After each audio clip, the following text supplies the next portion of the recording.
আসসালামু আলাইকুম প্রিয় দর্শক, অন্য মঞ্চের আলাপচারিতায় আপনাদের সকলকে আমন্ত্রণ জানাচ্ছি। গত ১.৫ বছর ধরে জেনারেল ওয়াকারুজ্জামানের হরেক ডিগবাজি নিয়ে কোনটা তার মুখ আর কোনটা মুখোশ, সেই প্রশ্ন বারবার উঠেছে মানুষের মনে।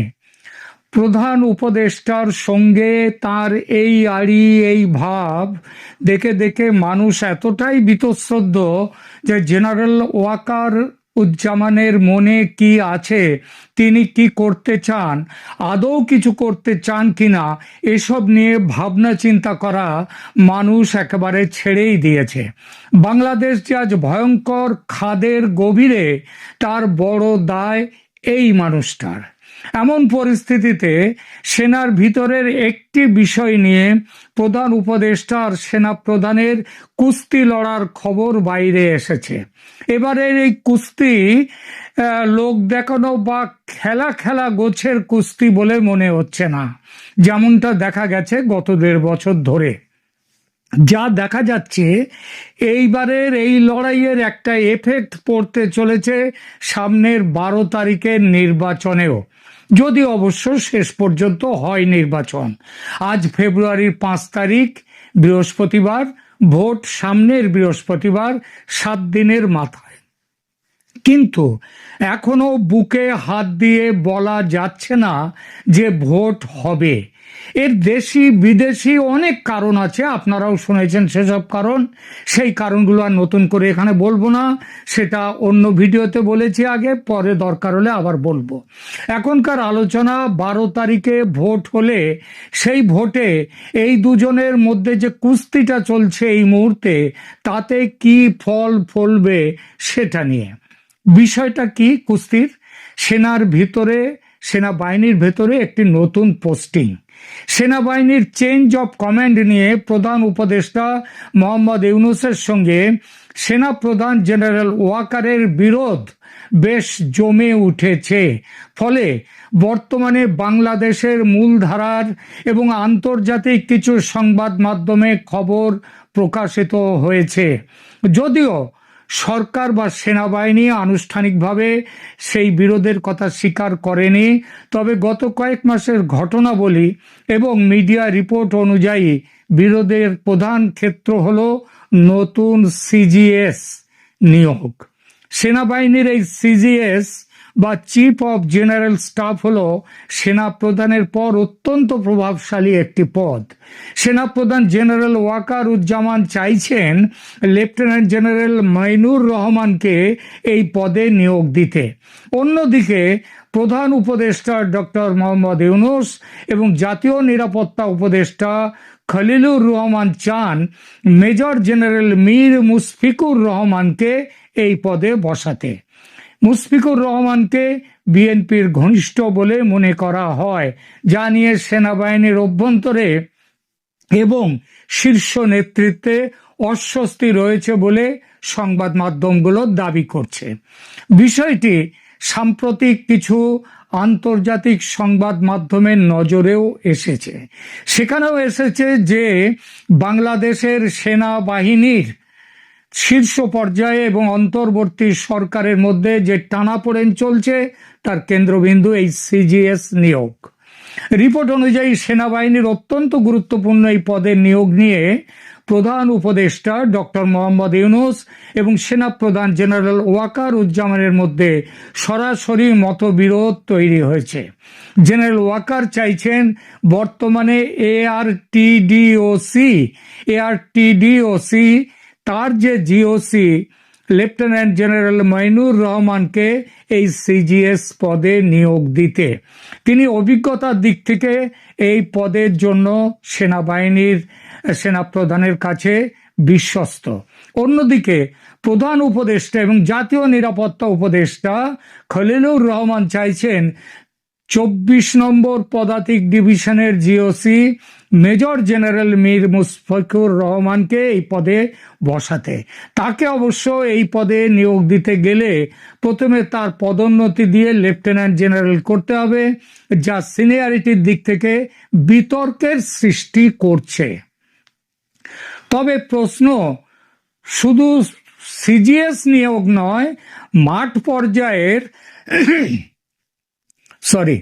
মাঠ পর্যায়ের সেনাকর্তাদের মধ্যেও বেশ কিছু কারণে অসন্তোষ বাড়ছে বলে খবর। অসন্তোষের কারণ হচ্ছে সেনাবাহিনীর অভ্যন্তরীণ বদলি ও পদোন্নতিতে জাতীয় নিরাপত্তা উপদেষ্টা তার সচিবালয়ের হস্তক্ষেপ নিয়ে বাহিনীর ভেতরে নেতিবাচক প্রতিক্রিয়া তৈরি হয়েছে। সেনাপ্রধান নিজেই এক দরবারে ইঙ্গিত দিয়েছিলেন যে সামরিক বাহিনীতে রাজনৈতিক বা বেসামরিক হস্তক্ষেপ তারা সহজভাবে নিচ্ছেন না। দ্বিতীয়ত, সিনিয়রদের ডিঙিয়ে পদোন্নতি, মেজর জেনারেল মীর মুশফিকুর রহমানের মতো জুনিয়র কর্মকর্তাকে গুরুত্বপূর্ণ পদে বসানোর চেষ্টা সিনিয়র কর্মকর্তাদের মধ্যে এক ধরনের নিরাপত্তাহীনতা বা ক্ষোভ তৈরি করেছে। তৃতীয়ত, আইন শৃঙ্খলা রক্ষায় দীর্ঘমেয়াদী নিয়োগের ফলে পুলিশি ভূমিকা পালন করা বা ম্যাজিস্ট্রেসি পাওয়ার নিয়ে কাজ করা অনেক সেনাকর্তার কাছে পছন্দনীয় নয়। তারা মনে করছেন এতে বাহিনীর পেশাদারিত্ব এবং ভাবমূর্তি ক্ষতিগ্রস্ত হচ্ছে। চতুর্থত, নির্বাচন এবং রাজনৈতিক চাপ। আগামী 12ই ফেব্রুয়ারি 2026-এ সাধারণ নির্বাচন অনুষ্ঠিত হতে যাচ্ছে।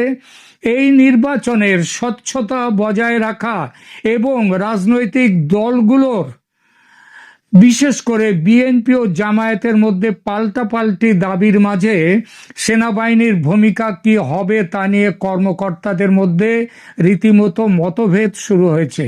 আর এই প্রসঙ্গে র্যাপিড অ্যাকশন ব্যাটালিয়নের নাম ও পোশাক পাল্টানো নিয়ে সরকারের আদেশ ব্যাপক বিতর্ক তৈরি করেছে সেনার মধ্যে।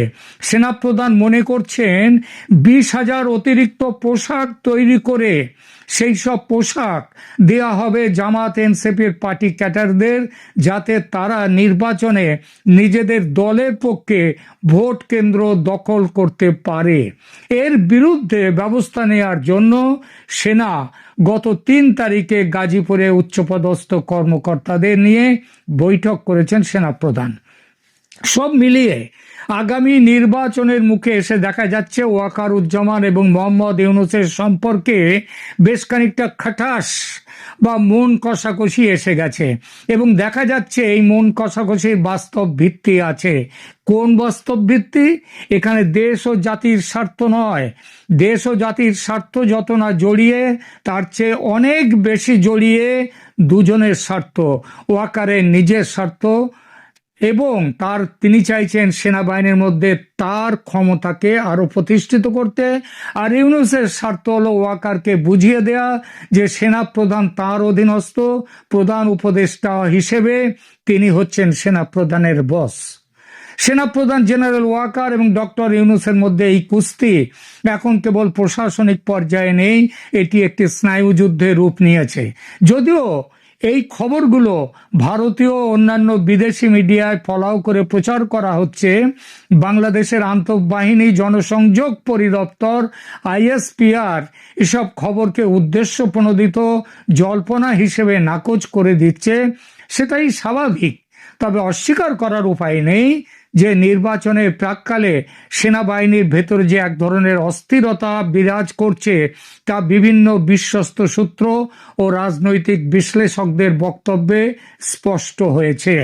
CGS নিয়োগ নিয়ে সৃষ্ট এই সংকট মূলত চেইন অফ কমান্ড এবং বেসামরিক নিয়ন্ত্রণ এর মধ্যে একটি ক্ষমতা দখলের লড়াই, এবং বিভিন্ন আন্তর্জাতিক সংবাদ মাধ্যমের প্রতিবেদনে দাবি করা হয়েছে যে সরকারের স্থিতিশীলতার ওপর বড় প্রভাব ফেলতে পারে এই লড়াই। এটা প্রকাশ করে দিচ্ছে সেনার অভ্যন্তরের গোষ্ঠীদ্বন্দ্বের ছবিও। এটা ঠিক যে পেশাদার সামরিক বাহিনীতে রাজনৈতিক ঝোঁক একটি সংবেদনশীল বিষয়, যা কখনোই কাম্য নয়। ভারতে তো একথা চিন্তাই করা যায় না, কিন্তু বাংলাদেশ সেনাবাহিনীর ক্ষেত্রে এটা নতুন কিছু নয়। আগেও বহুবার দেখা গেছে, হয়তো ভবিষ্যতেও দেখা যাবে, আর এখন তো দেখা যাচ্ছেই। লেফটেন্যান্ট জেনারেল মাইনুর রহমান তিনি বর্তমানে ARTDOCর GOC এবং সেনাপ্রধান জেনারেল ওয়াকারুজ্জামানের অত্যন্ত বিশ্বস্ত। তার ক্যারিয়ার প্রোফাইলটা এরকম: তিনি 24তম BMA লং কোর্সের কর্মকর্তা, তিনি অত্যন্ত মেধাবী হিসেবে পরিচিত এবং BMA-তে সোর্ড অফ অনার অর্জন করেছিলেন। এর আগে তিনি চট্টগ্রামের 24 পদাতিক ডিভিশন এবং কুমিল্লার 33 পদাতিক ডিভিশনের জিওসি ছিলেন। তাকে সেনাবাহিনীর একটি পেশাদার ও স্থিতিশীল অংশের প্রতিনিধি হিসেবে দেখা হয়। তিনি সেনা প্রধানের চেইন অফ কমান্ড অক্ষুণ্ণ রাখার পক্ষে এবং জাতীয় নিরাপত্তা ইস্যুতে তিনি আপোষহীন হিসেবে পরিচিত। তার বিরুদ্ধে সুনির্দিষ্ট কোনো দলের প্রতি পক্ষপাতের জোরালো প্রমাণ নেই, তবে বিগত সরকারের সময় তিনি রাষ্ট্রপতি আব্দুল হামিদের সামরিক সচিব হিসেবে দায়িত্ব পালন করেছেন। সেনাপ্রধান তাকে সিজিএস বানাতে চাওয়ার মূল কারণ হলো তার সিনিয়রিটি এবং প্রশাসনিক দক্ষতা। পক্ষান্তরে মেজর জেনারেল মীর মুশফিকুর রহমান, তিনি বর্তমানে চট্টগ্রামের 24 পদাতিক ডিভিশনের জিওসি এবং সিজিএস পদের জন্য সরকার তথা প্রধান উপদেষ্টার দপ্তরের পছন্দের তালিকায় সবার আগে। ক্যারিয়ার প্রোফাইলে তিনিও 24তম বিএমএ লং কোর্সের কর্মকর্তা ছিলেন, আবার তিনি মাইনুর রহমান সাহেবের ব্যাচমেট ছিলেন। তিনি সেনাবাহিনীর সদর দপ্তরে মিলিটারি সেক্রেটারি এবং ডিজিডিপি এর মতো গুরুত্বপূর্ণ পদেও দায়িত্ব পালন করেছেন। নর্থ ইস্ট নিউজ এবং নিউজ এরিনা ইন্ডিয়ার মতো পোর্টালগুলো দাবি করছে যে মীর মুশফিকুর রহমানের সাথে বিএনপি ঘরানার রাজনীতির একটি প্রচ্ছন্ন যোগাযোগ রয়েছে। বিশেষ করে জাতীয় নিরাপত্তা উপদেষ্টা খলিলুর রহমান তাকে সিজিএস পদে বসাতে চাইছেন, কারণ তিনি বর্তমানে অন্তর্বর্তী সরকারের সংস্কার কাজের সঙ্গে অধিকতর সামঞ্জস্যপূর্ণ বলে বিবেচিত। ভারতীয় কিছু মিডিয়া রিপোর্টে, যেমন দৈনিক স্টেটসম্যানে, সেখানে প্রকাশিত সংবাদে দাবি করা হয়েছে যে মুশফিকুর রহমানকে কেন্দ্র করে সেনাপ্রধানের একটি অংশ আবার সেনাপ্রধানের বিরুদ্ধে স্নায়ু যুদ্ধে বা ষড়যন্ত্রে লিপ্ত, আর লড়াইটা এজন্যেই। এই নিয়োগ নিয়ে সংঘাতের দ্বন্দ্ব আসলে ব্যক্তি বিশেষের নয়, বরং দুটো ভিন্ন দর্শনের লড়াই। সেনাবাহিনীর স্বাতন্ত্র বনাম বেসামরিক নিয়ন্ত্রণের লড়াই।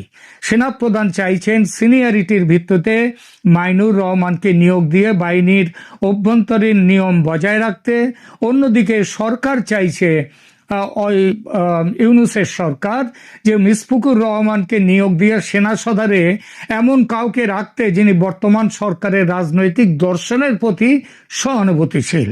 দুজনেই একই ব্যাচের হওয়ায় মুশফিকুর রহমানকে প্রমোশন দিয়ে সিজিএস করা হলে মাইনুর রহমানের জন্য তা প্রশাসনিকভাবে অস্বস্তিকর হতে যাচ্ছে।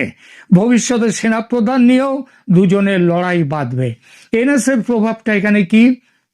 জাতীয় নিরাপত্তা উপদেষ্টা খলিলুর রহমান সরাসরি সামরিক নিয়োগে হস্তক্ষেপ করছেন।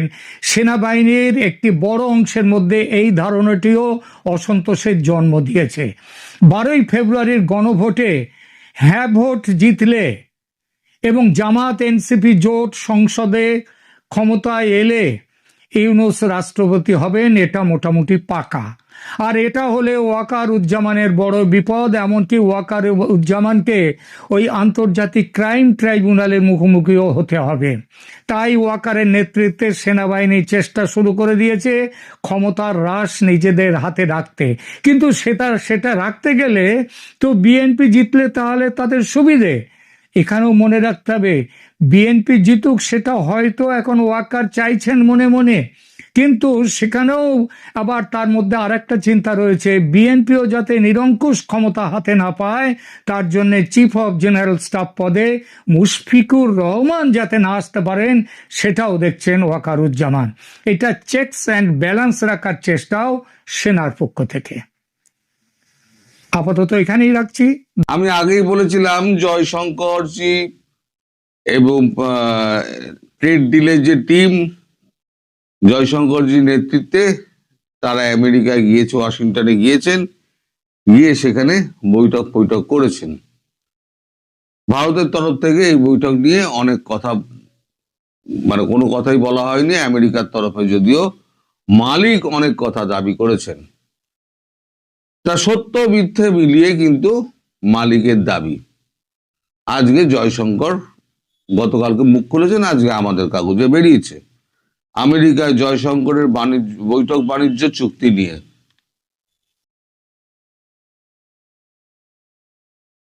উনি একদম পরিষ্কার, উনি মিথ্যে কথা বলেন না, যা বলেন পরিষ্কার মুখের উপর বলে দেন।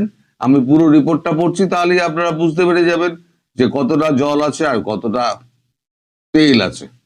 অন্য কিছু বলবো না, তেল আছে। হ্যাঁ, মালিক তো নিজের মতো করে দুমদাম বলে দেন, অন্যকে কি বললো না বললো মালিকের কিছু যায় আসে না। মালিক তো জগতের মালিক, তিনি শঙ্কর প্রভু, তার আন্ডারে পৃথিবী, তিনিই পৃথিবী জন্ম দিয়েছেন, যতদিন থাকবেন তিনিই মালিক থাকবেন। এখন কতদিন মালিকগিরি চলে ততদিন দেখা যাক। এখন যাই হোক, একটা মোটামুটি একটা জায়গায় এসছে ট্রেড ডিল। কি জায়গায় এসছে আমি আপনার একটুখানি পড়ে শোনাই। দীর্ঘ দর কষাকষি এবং স্নায়ুযুদ্ধের পর ভারত আমেরিকা বাণিজ্য চুক্তিতে সমঝোতা হলো। আর তার 24 ঘন্টার মধ্যে ওয়াশিংটনে আমেরিকার বিদেশ সচিব মার্কো রুবিওর সঙ্গে বৈঠক করলেন বিদেশমন্ত্রী এস জয়শঙ্কর। পাশাপাশি তিনি দেখা করেছেন আমেরিকার রাজস্ব সচিব স্কট বেসেন্টের সঙ্গে। জানা গিয়েছে উভয় পক্ষের কথা হয়েছে বাণিজ্য চুক্তি, পরবর্তী শক্তি ক্ষেত্র, পারমাণবিক সহযোগিতা, প্রতিরক্ষা, দুর্লভ খনিজ সম্পদ, প্রযুক্তি সংক্রান্ত সরবরাহ ব্যবস্থা, নিরাপত্তা সংক্রান্ত বিষয় নিয়ে। জয়শঙ্কর স্পষ্টভাবে জানিয়েছেন দুই গণতান্ত্রিক দেশের অর্থনৈতিক অংশীদারিত্ব এখন আরো গভীর ও কৌশলগত পর্যায়ে প্রবেশ করেছে, যেখানে দুর্লভ খনিজ সম্পদের সহযোগিতা বিশেষ গুরুত্ব পাচ্ছে। বৈঠকের পর এক্স হ্যান্ডেলে জয়শঙ্কর লিখেছেন, অর্থনৈতিক অংশীদারি ও কৌশলগত সহযোগিতা এগিয়ে নিয়ে যেতে উপকারী আলোচনা হয়েছে। এই যে আপনার খনিজ নিয়ে যেটা হচ্ছে না, এটা হচ্ছে আপনার ক্রিটিক্যাল মিনারেলস, এর যেটা বৈঠক হচ্ছে, সমস্ত বিদেশ মন্ত্রীদের ডেকে নেওয়া হয়েছে। পৃথিবীর যাদের কাছে খনিজ পদার্থ রয়েছে তাদেরকে, এবং ক্রেতা এবং বিক্রেতা। যেমন আমাদের পাকিস্তানকে ডাকা হয়নি, আপনাদের মনে আছে? পাকিস্তানের ফিল্ড মার্শাল নিয়ে গিয়ে ব্রিফকেস নিয়ে গিয়ে দেখিয়েছিলেন ডোনাল্ড ট্রাম্পকে যে আমাদের কাছে এত খনিজ পদার্থ রয়েছে, আপনাকে এ করুন। ডোনাল্ড ট্রাম্প আর পাত্তা দেয়নি, বুঝে গেছেন ওটা পুরো ঢপ। ওটা একটা কাঁচের উপরে রং করা ছিল। মিথ্যে তো ধরা পড়ে যায়। আর মালিক গুল খেয়ে আরো চটে গিয়েছে। তো যাই হোক, ক্রেতা বিক্রেতাদের মধ্যে একটা বৈঠক হয়েছিল রেয়ার আর মিনারেল মিনিস্টেরিয়ালের মার্ক রুবিওর নেতৃত্বে। সেই বৈঠকে এইগুলো ঠিক হয়েছে। এছাড়া যেটা হয়েছে সেটা হচ্ছে বাণিজ্য চুক্তি। ভারত আমেরিকা বাণিজ্য চুক্তি নিয়ে আজ সরব হয়েছেন বাণিজ্য মন্ত্রী পীযূষ গোয়েল।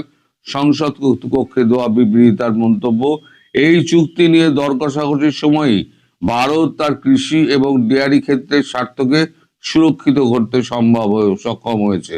তার মানে মিল্ক ডেয়ারি আর কৃষিরও, এই দুটোকে আমরা এখনো ছাড়িনি, মানে ওটা বাদ দিয়েই বাণিজ্য চুক্তি হয়েছে। 1 বছর ধরে আলোচনার মাধ্যমে দুপক্ষ তাদের মতপার্থক্য অনেকটাই কমিয়ে আনতে পেরেছে এবং দ্বিপাক্ষিক বাণিজ্য চুক্তির বিভিন্ন ক্ষেত্রকে চূড়ান্ত করতে সক্ষম হয়েছে। পীযূষ গোয়েলের কথায় সংসদকে জানাতে চাই যে এর পরের ধাপ হিসেবে দুই পক্ষ কাগজপত্র তৈরি প্রায়োগিক দিকটি সম্পূর্ণ করবে। এই প্রক্রিয়া শেষ হওয়া মাত্র চুক্তির বিভিন্ন খুঁটিনাটি প্রকাশ্যে নিয়ে আসা হবে। ট্রাম্প জানিয়েছিলেন এই চুক্তি কার্যকর হলে, মনে রাখবেন, ট্রাম্প জানিয়েছিলেন এই চুক্তি কার্যকর হলে ভারত $5 বিলিয়ন বেশি মূল্যের জ্বালানি, প্রযুক্তি, কৃষি, কয়লা এবং অন্যান্য পণ্য কিনবে আমেরিকা থেকে, মানে এনার্জি সেক্টর। আজ বাণিজ্য মন্ত্রীর বক্তব্য, ভারত এবং আমেরিকা একে অপরের পরিপূরক অর্থনীতি। যতই বিকশিত ভারতের দিকে আমরা এগোচ্ছি, বহু ক্ষেত্রে বৃদ্ধির প্রয়োজন তৈরি হচ্ছে। আমি জানাতে চাই, ভারতের খাদ্য এবং কৃষিক্ষেত্রকে সম্পূর্ণ নিরাপত্তা বলয়ের মধ্যে রাখা হয়েছে। এই চুক্তির ফলে যে চুক্তিটা হয়েছে তার ফলে ছোট এবং মাঝারি শিল্প, দক্ষ শ্রমিক, শুল্ক, আধুনিক প্রযুক্তি ক্ষেত্রে নতুন সম্ভাবনা তৈরি হবে। মানে আমাদের এখান থেকে কিন্তু শ্রমিক যাবে, যারা শিক্ষিত শ্রমিক, তারা মানে কর্মী, তারা যাবে। রাশিয়া থেকে তেল কেনা বন্ধ করা নিয়ে, ভালো করে শুনুন, রাশিয়া থেকে তেল কেনা বন্ধ করা নিয়ে বিদেশ মন্ত্রক এবং বাণিজ্য মন্ত্রক নীরব থাকলেও হোয়াইট হাউসের প্রেস সচিব ক্যারোলিনা লিভিট দাবি করেছেন রাশিয়া থেকে পুরোপুরিভাবে তেল আমদানি বন্ধের বিষয়ে প্রধানমন্ত্রী নরেন্দ্র মোদী কথা দিয়েছেন। তার কথায় প্রধানমন্ত্রী মোদী এবং ট্রাম্পের মধ্যে খুব ভালোই এবং ফলপ্রসূ কথাবার্তা হয়েছে। চুক্তিতে তারা সিলমোহর দিয়েছেন রাশিয়া থেকে তেল কেনা বন্ধ করে আমেরিকা এবং ভেনেজুয়েলা থেকে আরো বেশি তেল কেনার বিষয়ে ভারত রাজি হয়েছে। কারণ আপনারা বলুন, এই যে ট্রাম্পের টুইট আর আমি এর টুইট, আমাদের নরেন্দ্র মোদীর টুইট আপনাকে দেখিয়েছিলাম। নরেন্দ্র মোদীর টুইটে নরেন্দ্র মোদী কিন্তু পরিষ্কার ধন্যবাদ জানিয়েছেন এবং আগামী দিনে দুজনে ভবিষ্যতে কাজ করবে একথাও লিখেছেন। কিন্তু কোথাও রাশিয়া থেকে তেল কেনা বন্ধ করা এবং ভেনেজুয়েলা থেকে তেল কেনা নিয়ে, এটা নিয়ে কিন্তু উনি কিছু বলেননি। তবে 500 বিলিয়ন যেটা, সেটা এনার্জি সেক্টর, সেটা কিন্তু ঠিক যে পীযূষ গোয়েল এবং আমাদের জয়শঙ্করজি বলেছেন যে 500 বিলিয়ন আমরা, হ্যাঁ 500 বিলিয়ন মূল্যের আমরা বিভিন্ন এনার্জি সেক্টর কিনবো, কারণ ভারতবর্ষের চাহিদা বাড়ছে, ভারতবর্ষ ডেভেলপ করছে। এখন ভেনেজুয়েলা থেকে কি আমরা আগে তেল নিতাম না? ভেনেজুয়েলা থেকে মানে 1984 সাল থেকে আমরা তেল নিই, কংগ্রেস আমল থেকে তেল নিই, কখনো কম কখনো বেশি, কখনো কম কখনো বেশি। তখন রাশিয়া থেকে আমরা কম তেল কিনতাম কংগ্রেসের আমলে। মোদি আসার পর তখন আর যখন এই যুদ্ধটা শুরু হলো ইউক্রেন আর রাশিয়া, তখন থেকে তেলের ওপর নির্ভরতা বাড়াতে আরম্ভ করে রাশিয়ার উপরে। রাশিয়া থেকে তখন তেল কেনা আরম্ভ হয়। এই যে বলা হচ্ছে তেল কমানো হয়েছে, তেল কমানো হয়েছে, আমি বারবার আপনাদের বলি এখন শীতকালে গাড়ির এসি টেসি গুলো কম চলে, তেল খরচা কম হয়, তাই 10 মিলিয়ন ব্যারেল আমাদের কম আসছে। যখন শীতকাল পেরিয়ে যাবে, এই মার্চ এপ্রিল যখন পড়ে যাবে, তখন দেখবেন আর যে তেল ছিল সেই তেলই আনা হবে। এবার কথা হচ্ছে যে এনার্জি সেক্টরে যে 500 বিলিয়ন যেটা বলা হচ্ছে, সেই 500 বিলিয়ন কি হবে? আমি অনেকের কাছে খোঁজ খবর নিয়েছি, খোঁজ খবর নিয়ে আমি যেটা জানতে পেরেছি যে আমাদের এখানে গাড়ি বিক্রি যেভাবে বাড়ছে, রাস্তা যেভাবে তৈরি হচ্ছে, যেভাবে হাইওয়ে তৈরি হচ্ছে, আমাদের এখানে গতিশীলতা বেড়ে গেছে। আগে যেটা 10 ঘন্টা লাগতো, এখন সেটা 4 ঘন্টায় আমরা পৌঁছে যাই। বড় বড় সোনালী চতুর্ভুজের হাইওয়ে গুলোকে আরো বাড়িয়ে দিয়েছে, দশভুজা হাইওয়ে করা হয়ে গেছে। এখন যে কোনো রাজ্য থেকে যে কোনো রাজ্যে পৌঁছাতে গেলে আগে যেটা একদিন সময় লাগতো, সেটা এখন সর্বোচ্চ 5 ঘন্টার মধ্যে আপনি পৌঁছে যাবেন। যেখানে ঘন্টায় 120 কিলোমিটার মিনিমাম স্পিড থাকে গাড়ি যেগুলো চলে, এবং রাস্তার ধারে ধারে প্রচুর আপনার পেট্রোল স্টেশন এবং খাবার দাবার ধাবা টাবা, প্রচুর হোটেল ফোটেল রয়ে গেছে, যেখানে যেরকম পারছে মানুষ চলে যাচ্ছে। এখন ট্রেনের ভাড়া অতিরিক্ত হয়ে যাওয়াতে এখন গাড়িতে যাওয়ার সুবিধে, যেখানে 5 ঘন্টায় পৌঁছে যাচ্ছি, প্লেনে লাগবে আমার 2 ঘন্টা, আমি গাড়ি চালিয়ে গেলে আমার লাগবে 5 ঘন্টা 5.5 ঘন্টা। আমি এখান থেকে যদি দিল্লি যাই, আমি 12.5 ঘন্টায় আমি দিল্লি পৌঁছে যাব। এক রাত্রি যদি হোটেলে থেকে আমি রেস্ট নিয়ে যদি করতে যাই, তাহলে টাইম বেশি লাগবে। আর যদি টানা চালাতে চাই, তাহলে আমি 12 ঘন্টায় দিল্লি পৌঁছে যাবো। 6000 কিলোমিটার কলকাতা থেকে দিল্লির দূরত্ব হচ্ছে 6000 কিলোমিটার, আমি পৌঁছে যাবো 12 ঘন্টায় পৌঁছে যাব। তো এখন এই ব্যাপারটা যেটা হচ্ছে, সেটা এখন সত্য মিথ্যের মধ্যে পুরোটা ঢাকা। এটা ঠিক 500 বিলিয়ন ডলারের আমরা এনার্জি সেক্টরে আমরা কিনবো, কিন্তু রাশিয়া থেকে তেল কেনা এবং ভেনেজুয়েলা থেকে তেল কেনা, এই দুটো নিয়ে এই ল্যাভির যে দাবিটা করেছে, সেই দাবি সম্পর্কে ভারত কিন্তু নিশ্চুপ। এবং ভারত বলেছে খুব শীঘ্রই একটা যৌথ বিবৃতি জারি করবে। ওই যৌথ বিবৃতি যখন জারি হবে, তখন দুধ কা দুধ পানি কা পানি হয়ে যাবে। তখন দেখি আমাদের মালিক কি বলেন। আগে চুক্তিটা হোক, চুক্তিটা হওয়ার পর তারপর এটা হবে। আর বাংলাদেশ নিয়ে কি চুক্তি হয়েছে এবং বাংলাদেশ সম্পর্কে কি কি আলোচনা হয়েছে, সেটা আমি সন্ধ্যের ভিডিওতে আপনাদের সঙ্গে আলোচনা করব। সবাই ভালো থাকবেন,